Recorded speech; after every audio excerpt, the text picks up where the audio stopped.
এই নতুন রাষ্ট্র তৈরি হওয়ার প্রেক্ষিতে আমাদের যে এখনকার যে টেরিটোরিয়াল ইন্টিগ্রিটি, আমাদের এই টেরিটোরিয়াল ইন্টিগ্রিটির ওপরে কোনো হুমকি তৈরি হবে কিনা, বিশেষ করে আমাদের যে হিল ট্র্যাক্টস এরিয়া রয়েছে মায়ানমারের ওই বর্ডারকে কেন্দ্র করে, সেখানে কোনো টেরিটোরিয়াল এক্সপানশনের বা টেরিটরি লসের কোনো ব্যাপার হওয়ার সম্ভাবনা আছে কিনা?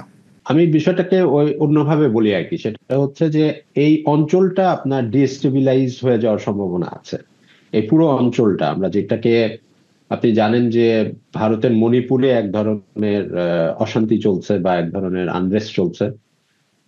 মণিপুরের মুখ্যমন্ত্রী আপনার রিসেন্টলি পদত্যাগ করেছেন, বিজেপির মুখ্যমন্ত্রী। ওখানে সম্ভবত রাষ্ট্রপতি শাসিত শাসন শুরু হয়েছে। আরাকানের ঠিক উপরে হচ্ছে চীন প্রভিন্সটা, তাদের বা চীন প্রদেশ, চীনের প্রদেশের সাথে আপনার মণিপুরের একটা সংযোগ আছে। আপনার সেখানে চীনে একটা বড় অংশ, চীন প্রদেশের একটা বড় অংশে আপনার খ্রিস্টান আপনার কনভার্সন হয়েছে। মণিপুরে একটা বড় খ্রিস্টান কনভার্সন আছে। আরাকানের যে অংশটা বাংলাদেশের সাথে আমাদের যে জায়গাটার সাথে আমাদের যোগাযোগ, সেখানে কিন্তু আমাদের ভিতরেও আপনার রাখাইন যারা আছে তাদের আপনার একটা গ্রুপ, এখানে বম নামে আমাদের যে আদিবাসী গ্রুপটা আছে, তাদের সাথে তাদের এক ধরনের এথনিক আইডেন্টিটিক্যাল মিল আছে। তো এগুলো খুবই কানেক্টেড এবং হিস্টোরিক্যালি কানেক্টেড। এই জায়গাগুলোতে এই এথনিক গ্রুপগুলো আপনার হিস্টোরিক্যালি কানেক্টেড।